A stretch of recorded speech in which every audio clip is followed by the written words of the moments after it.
Yami Veeden from Fox San Antonio is here. Thank you. Busy reporting the news. She dashes in here with her news crew. Still has her TV makeup on and all that. The Because you lights. never know. The paparazzi, Exactly. you never know. Exactly. See, right here, You're right here, our Taylor. paparazzi. So Ask the is Duchess here. about that. How are things at Fox? Everything's great. We're doing wonderful. I'm sure you guys already heard about the big purchase our parent company did, Sinclair. So now the Fox, or the Sinclair family, I should say, is going to be a little bit bigger, adding on Channel 4 as long as it goes through with the FCC in December. And we're all very excited to really see where we're going, because you're joining two major stations in town. So we're very excited about it. It's pretty unusual, right? I mean, in a major market? A little unusual. It's been done, and you know, we're all kind of sitting back going, okay, are we going to join? Are we going to this? Are we going to be separate? Are we going to share some resources? But whatever it is, with the amount of experience that they have over there and what we have over here,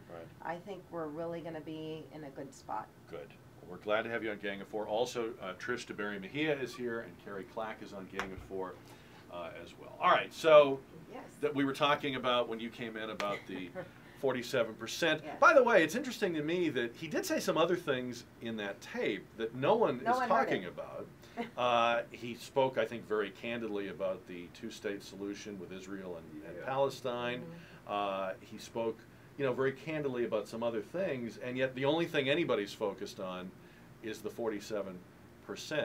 And you know, Carrie's point is pretty much that this is something when people hear it, they're not going to like, they're going to take offense to it. I guess, Trish, your position is that with his base, this is reassuring to them that he gets the math or gets the dynamic of the campaign. Well, how do you see it? I just see it as the undecided vote. That's all they care about right now. You're undecided. How's it going to go with the undecided voter that he said this? Now, I lived in Milwaukee for 8 years. That's a battleground state. Yeah, it's maybe the battleground. I will tell you right now, with blue-collar Milwaukee, I don't think that's going to go down very well. It's not going to work. You have a lot of people still struggling there. And even though what he said to many people is like, okay, well, we know this is the truth. Well, sometimes we don't want to hear the truth, you know.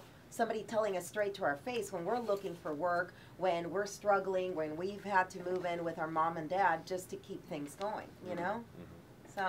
Is there a problem? We have a few journalists in the room, so I want to ask this.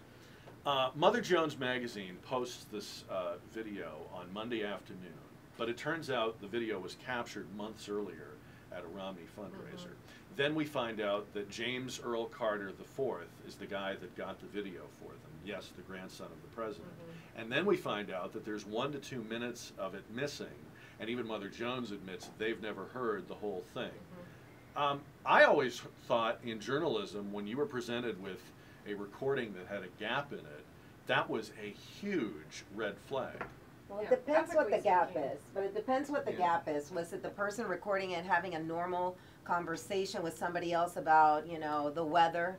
You know, are we infringing upon their privacy? They're not running for office. So I'll tell you, there's times that we're recording, and I know I'm just talking to the photographer, and a few words that shouldn't go on air come out, and you're not going to see that on the raw news when we put it up.